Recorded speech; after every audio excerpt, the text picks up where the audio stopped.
Indian premier ലീഗിന്റെ 18ാം സീസണാണ് ഇപ്പോൾ പുരോഗമിച്ചുകൊണ്ടിരിക്കുന്നത്. മുൻധാരണകൾ ഒന്നാകെ തിരുത്തി എഴുതുന്ന തരത്തിലാണ് കാര്യങ്ങൾ മുന്നോട്ട് നീങ്ങുന്നത്. പോയിന്റ് പട്ടികയിൽ മുന്നിലുണ്ടാകുമെന്ന് പ്രതീക്ഷിച്ച വമ്പന്മാർ പലരും ഇപ്പോൾ താഴേക്ക് പോയിരിക്കുകയാണ്. പകരം മുൻനിരയിലുള്ളതാവട്ടെ അധികം ആരും പ്രതീക്ഷിക്കാത്ത ടീമുകളും. അതുകൊണ്ട് തന്നെ IPL കൂടുതൽ ആവേശഭരിതമാവുകയാണ്. ഇക്കുറി വൻ തുകയ്ക്ക് വിളിച്ചെടുത്തൽ ഇന്ത്യയിൽ നിന്നുള്ള താരങ്ങളും വിദേശ താരങ്ങളും ധാരാളമുണ്ട്.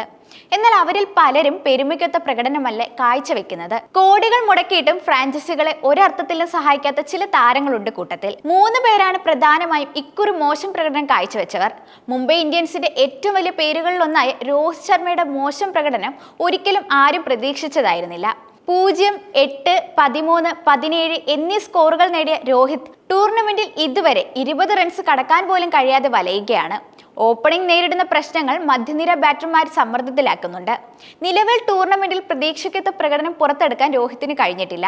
9.50 ശരാശരിയും 131 സ്ട്രൈക്ക് റേറ്റും മാത്രമുള്ള ഈ സീസൺ ഇതുവരെ ഇന്ത്യൻ ഇതിഹാസ താരത്തിന് ഒരു ദുരന്തമായിരുന്നു എന്ന് വേണം പറയാൻ. അടുത്ത മത്സരത്തിൽ നിന്ന് ആ സ്ഥാനം പോലും പിന്നിലാക്കാൻ അദ്ദേഹം ശ്രമിക്കുക തന്നെ ചെയ്യുമെന്നാണ് പ്രതീക്ഷ.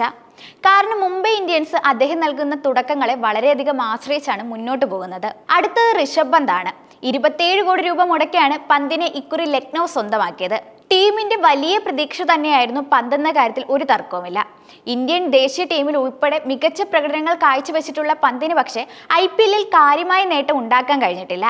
ലീഗിൽ ഇതുവരെ വെറും 19 റൺസ് മാത്രമാണ് താരം നേടിയത്. ക്യാപ്റ്റന് നിലവിൽ കാര്യങ്ങൾ അത്ര സുഖകരമല്ല. എന്നാൽ ഒരു നായകൻ എന്ന നിലയിൽ അദ്ദേഹം മികച്ച പ്രകടനം കാഴ്ചവെച്ചിട്ടുണ്ട്. 3 മത്സരങ്ങളിലാണ് ടീം ജയിച്ചത്.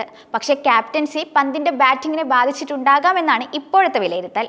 ഇന്ത്യൻ ക്രിക്കറ്റിലെ പോസ്റ്റർ ബോയ് എന്നറിയപ്പെടുന്ന യശസ്വി ജയ്സ്വാൾ 2025 IPL സീസണിലേക്ക് വൈറ്റ് ബോൾ പരിശീലനമൊന്നും ഇല്ലാതെയാണ് എത്തിയതെന്ന കുറവുണ്ട്.